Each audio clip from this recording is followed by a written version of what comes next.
அருளாட்சி கொண்ட சுவாமி சிவானந்த சரஸ்வதி சேர்ந்த பெரியவராக இருந்தார்கள் இருந்தாலும் கூட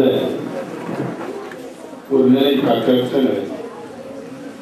இன்றைக்கு அவர் பக்கற்ற நிலை வருகின்ற காலத்தில் தான் நாட்டில் வந்து அடுத்தவர்களுக்கு தான் நல்லது செய்ய வேண்டும் என்ற ஒரு எண்ணம் ஆணித்தனமாக வரும். அந்த நிலையில இதைத்தான் அவரை நேரில் பார்க்க முடியாது. முகத்திலேயே ரொம்ப அருள் வெளிப்பாடு முன்னிட்டு அத்தனை இருக்கும். அடியனுடைய வணக்கம். சுருக்கமாக சொல்ல வேண்டும் சொன்னால், நாட்டில் வந்து ஒரு அறக்கட்டளை ஆரம்பிக்கிறாங்க, சம்பாதிக்கிறது தான் இந்த காலத்தில். அது யாரையும் குற்றம் சொல்வதற்கல்ல, சாமிகளுக்கு தெரியும். இதிகாசத்திலேயே அவன் சொல்றான்,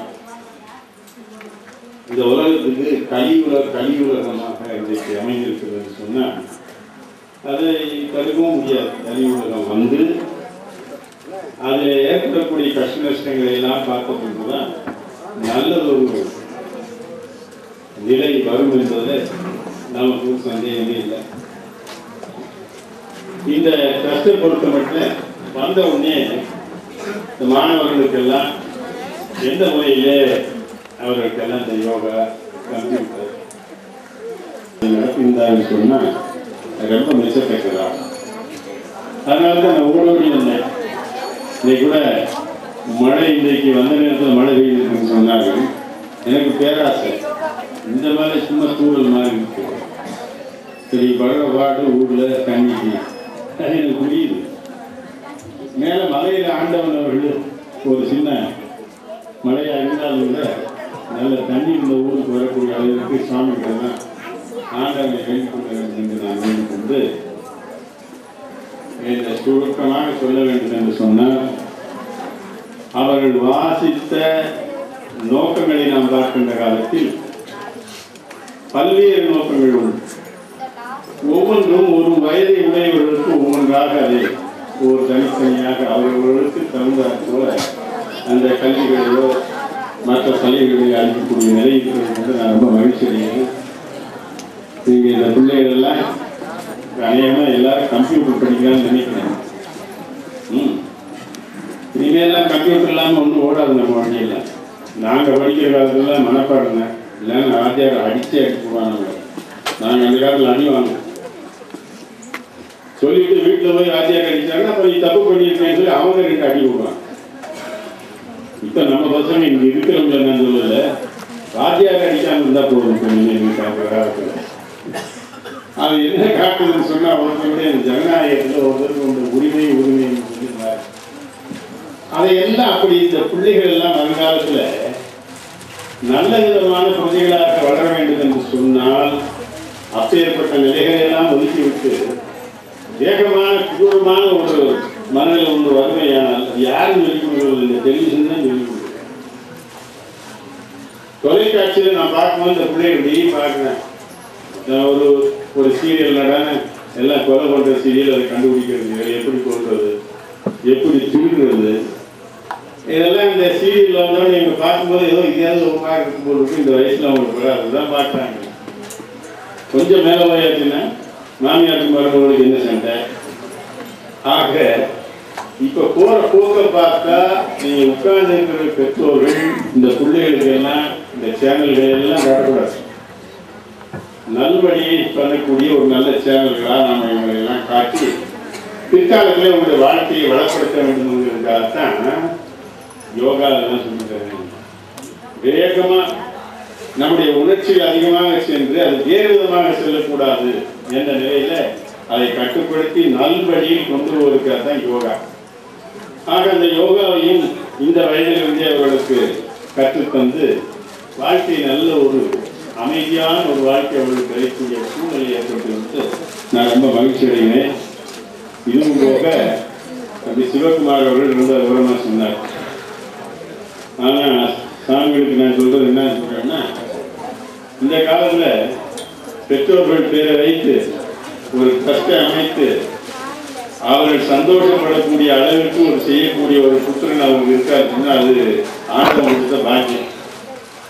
அதை அந்த சிவகுமார் அவர்கள் நீண்ட நாட்களாக இருந்து இந்த நகரத்தில் இருக்கக்கூடிய நம்முடைய அத்தனை பிரஜைகளுக்கும் அவர்களுடைய செல்வங்களுக்கும் நல்ல பல விதமாக வாழ்க்கையில் முன்னேறுவதற்கு உண்டான கல்விகளை நீங்கள் கற்றுத்தந்து நாம் ஒவ்வொருவரையும் நல்வழியாக ஒவ்வொரு குடும்பமும் பிற்காலத்தில் இந்த பிள்ளைகள் வந்து அவர்களுக்கெல்லாம் நல்ல காரியங்களை செய்து தாங்கள் இந்த குடும்பத்தையே கவனிக்கக்கூடிய அளவிற்கு வர வேண்டும் என்பது என்னுடைய ஆசை. இதற்கு மேலே சென்ட்ரல் கவர்மெண்ட் அதாவது மத்திய சர்க்கார்கிட்ட சில இதெல்லாம் ரெகக்னிஷனா ரெகக்னிஷன் எதுக்கு சர்டிஃபிகேட் டிப்ளமோ மாதிரியா யூனிவர்சிட்டியா சென்ட்ரல் இன்ஸ்டிடியூஷன் நல்லதுதான். அது அந்த விதத்தில் உங்களுடைய பணி தொடர வேண்டும். அதுக்காக இருந்தா அது ஒரு மிட்டாய் வைத்த மாதிரி இதெல்லாம் ஆண்டவனுடைய அருள் தேவை. எது இருந்தாலும் ஆண்டவனுடைய அருள் தேவை. ஆக அதனுடைய விளக்கங்களை அவர்கள் சாமிகள் அவர்களெல்லாம் எடுத்து கூடாதுன்னு சொல்லி இந்த இங்கே வந்திருக்கக்கூடிய மாணவர்களுக்கும் இவர்களுக்கும் எனக்கு இந்த பார்த்து என்ன வயது ஆக ஆக சிறு பிள்ளைகளை பார்த்தா தான் நமக்கு வரையறுக்கு வயசு குறைஞ்சமாக இருக்கும். ஆமாம் உண்டு. இதெல்லாம் பள்ளிக்கூடத்தில் வந்து இருக்காங்க ரிட்டையர் ஆனாலும் பாருங்க சின்ன பொண்ணாக இருக்கும். அது எது தெரியுமா? அவன் ஊர் நம்ம பிள்ளைகளே இருக்கிறாங்க காணி சின்ன கூட நினைச்சுக்கிட்டா ஆட்டோமேட்டிக் மெட்டபாலிசம் அதெல்லாம் வரும்னு சொல்றாங்க. எனக்கு தெரியாது. ஆக உண்மைதானே? அப்போ இப்படி பிள்ளைகள் இருக்கிறமா அவன் இருந்து பக்கத்தில் என்ன ஏதுன்னு அவனுக்கு நல்லது செஞ்சுருந்தா நமது வாழ்க்கை நல்லா இருக்கும். நீண்ட நாள் இருந்து ஒரு சேவையை செய்ய முடியும் கூறி எல்லாம் அந்த இடையும் இந்த பிள்ளைகளுக்கு நல்ல ஒரு அமைதியான வாழ்க்கை இல்லை பரவ செல்வம் கொடுமைன்னு சொல்றதுக்கு நான் தயார். பெரும் பணக்காரர் இருப்பாங்க. வீட்டில் பார்த்தீங்கன்னா அரிசாலும் சாப்பிட முடியாது. என்னன்னா சக்கரை நோய் வந்துச்சு. எவ்வளோ பெரிய பணக்காரன் இருந்தாலும் அதை வந்து கையில் பணம் வந்து தீர்க்காது. ஒவ்வொரு நாளும் தான் வைத்திருக்கக்கூடிய எவ்வளவு சம்பாதிக்கணுமோ அந்த பணத்தை வைத்து சிக்கனமாக இருக்கணும். ரொம்ப கருமையாக இருக்கக்கூடாது. அப்பேற்பட்ட ஒரு நிலையிலே நம்முடைய குடும்பத்தை நாம் கொண்டு வருவதானால் நம்முடைய குடும்பம் நல்லா இருக்கு. அதனால தான் நான் என்ன சொல்றேன், சந்தோஷமான வருமானம் அதிகமாக இருக்கா பரிசுலாக இருக்கா இருக்கிறது எழுதிக்கொண்டு ஆண்டவன் வந்து உங்களுக்கெல்லாம் ஒரு அமைதியான வாழ்க்கை அளிக்க வேண்டும் என்று கூறி விளைவுகிறேன்.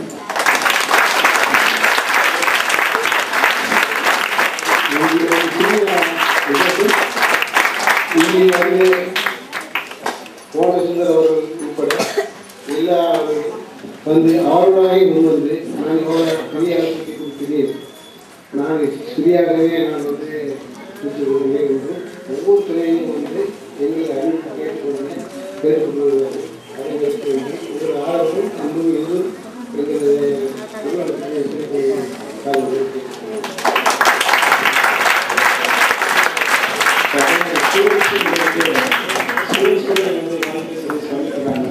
அவங்களே சிசி ப்ளஸ் கூட கற்றுறான்னு சொல்லிட்டு இருக்காங்க. எல்லாம் லோக்கல் தான், எல்லாம் பணிகளுக்கு தான் லோக்கல். இப்போ ஐயா அவர்கள் உங்களை தலைமையுடன் சர்டிஃபிகேட்டும் பரிசு கொடுக்க அன்போடு கேட்டுக்கொள்கிறேன். முதலாவதாக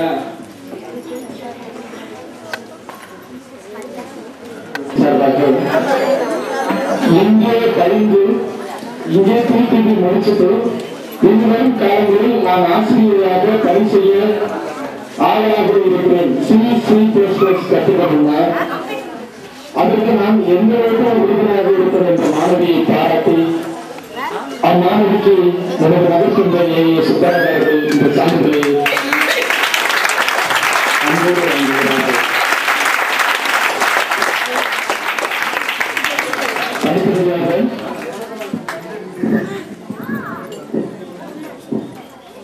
நடந்த 12ஆம் வகுப்பு பொதுத்தேர்வில் 1200க்கு 1018 எடுத்த மாணவிக்கு சிவந்தி அவர்களுக்கு இந்த நினைவு பரிசை நகரத்திற்கு சுத்தராஜா அவர்கள் மாணவிக்கு சிவந்தி பெற்றுக் கொண்டார்.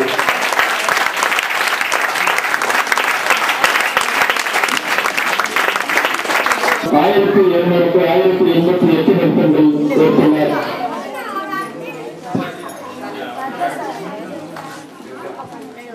அவர்களுக்கு நடைபெற்ற சுப்பராஜன் அவர்கள் வழங்கினார்கள். பி கந்தலட்சுமி 1700 1026 மதிப்பெண்கள் பெற்றுள்ளார்கள். இவர்கள் அனைவரையும் நமது மாணவர்கள் என்று குறிப்பிடப்படுகிறது.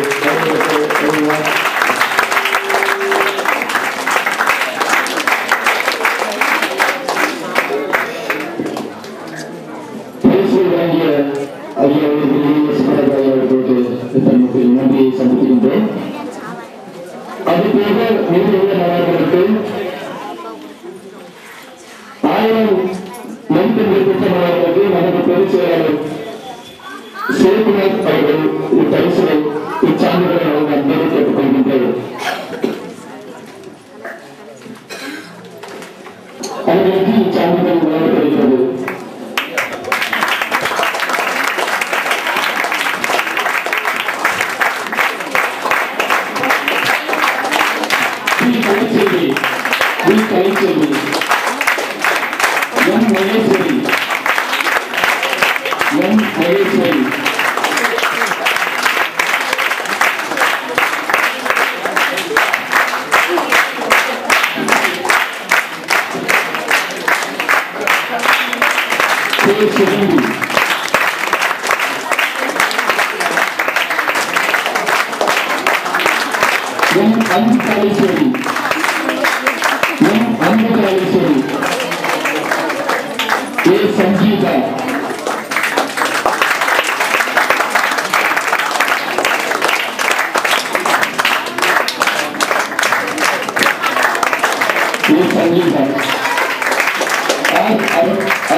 கர்ப்பாசனம் செஞ்சப்பறம் அந்த சொல்லு இந்த ஆசனம் செய்யறப்போ ரெடி பண்ணிருக்கீங்க.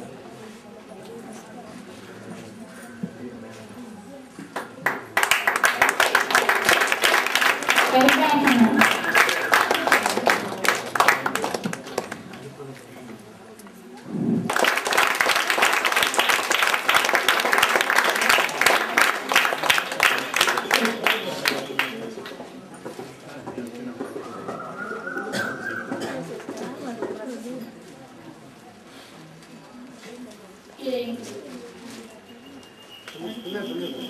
பின்னாடி கொஞ்சம் கொஞ்சம்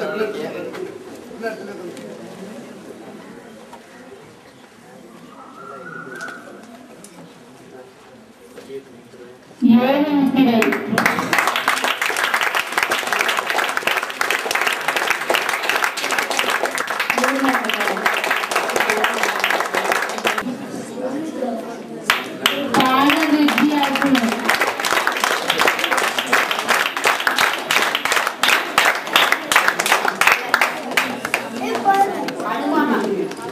அனுமானாசனம்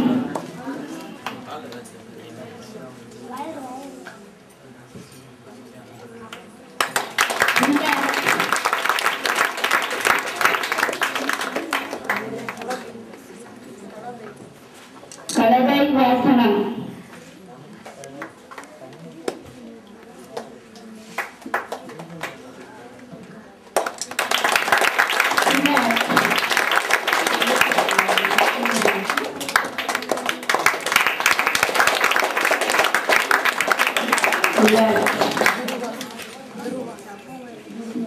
துர்வாசனம்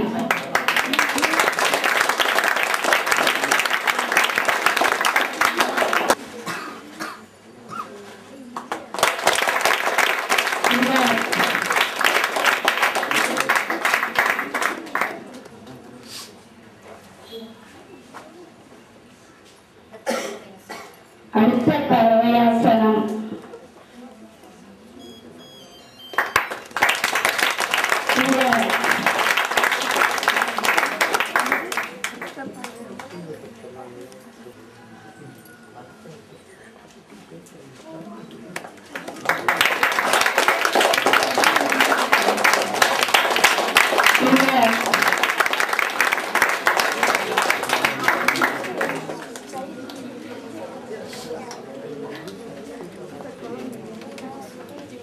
கூர்மாசனம்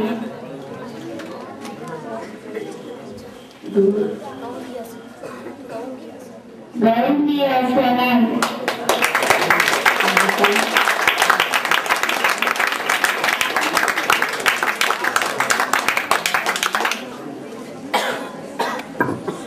அந்த table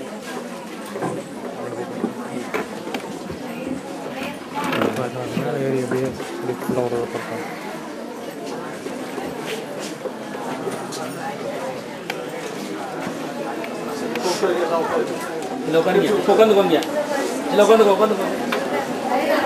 Lo kan ya.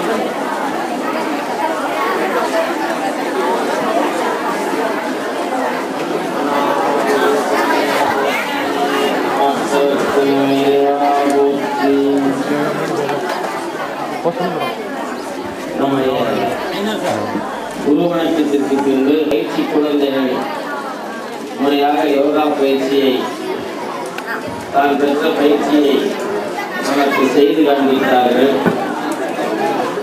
Yoga பயிற்சி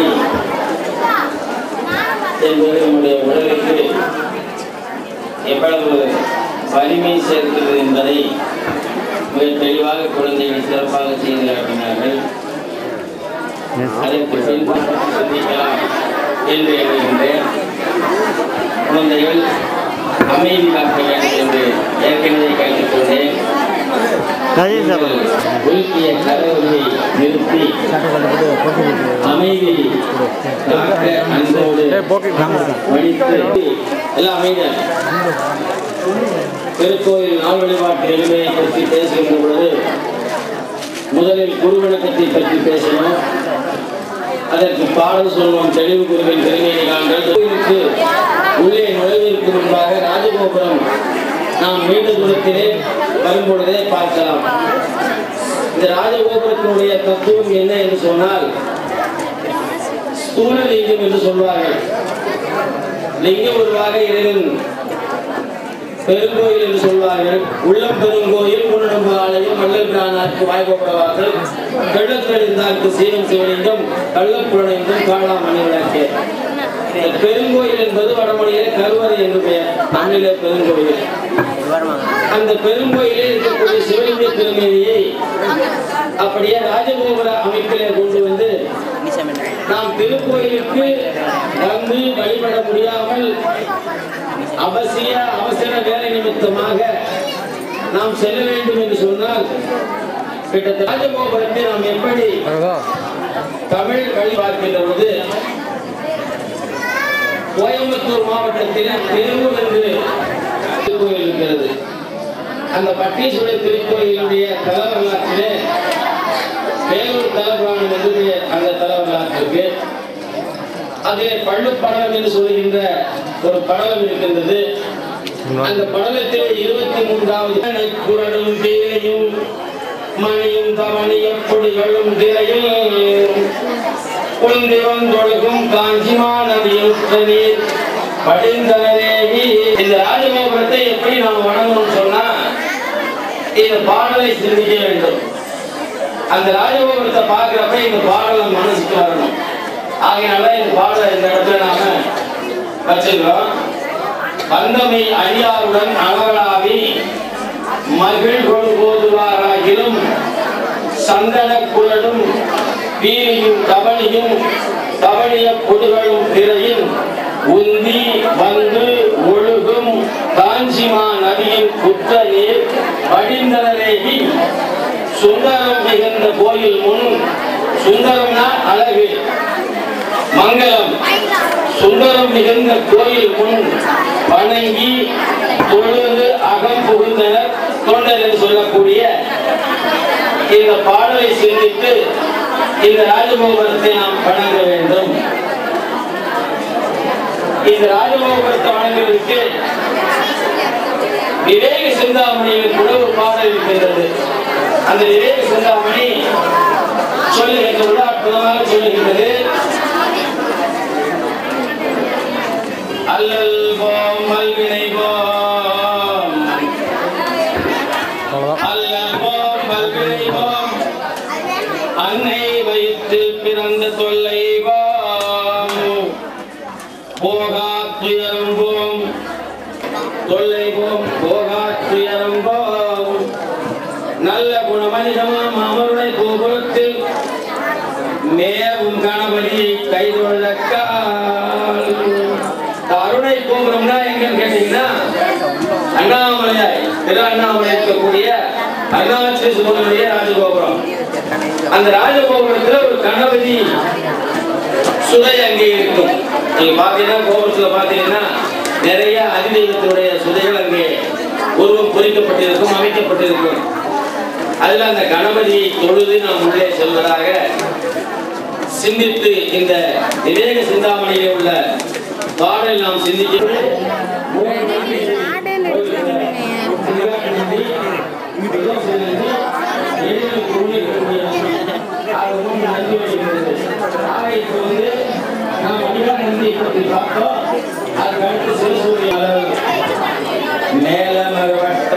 இது ஒரு பழம்பாடு, தமிழ் பழம்பாடுல இது யார் பாடினானே இன்னும் நமக்கு தெரியல. அந்த பாடலில் இருந்து ஒரு பாடல் சொல்லப்படுது. இந்த சிவசூரியன் எப்படி இருப்பார் என்ற உருவத்தையும் இந்த பாடலில் சொல்லப்படுகின்றது. மலர்கள் இரண்டு வாகுவில் உருவத்தை அருமையாக சொல்லப்பட்டிருக்கிறது.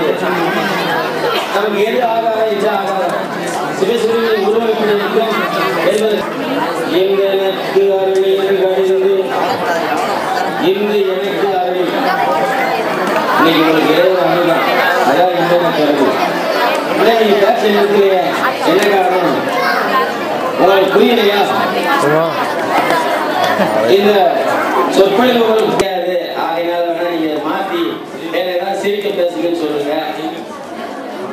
நாம எளிமைப்படுத்தித்தான் ஐயா சொன்னாங்க, எளிமைப்படுத்தினாங்க. சிவசூரியன் சொன்னேன், உங்களுக்கு புரியுங்க. சிவசூரியன் திருக்கோயிலுக்குள்ள போனா நீங்க பாருங்க, சிவசூரியன் எங்க இருக்குன்னு பாருங்க. நீங்க எதுக்கு கோயிலுக்கு போறீங்க? என்னைக்காவது கோயிலுக்கு போனா அந்த முறையா செய்யணும்ல. அதான் சொன்னாரு மாணிக்க வாசகர், சொல்லிய பாட்டில் பொருள் வாழ்ந்து சொல்லுவார்.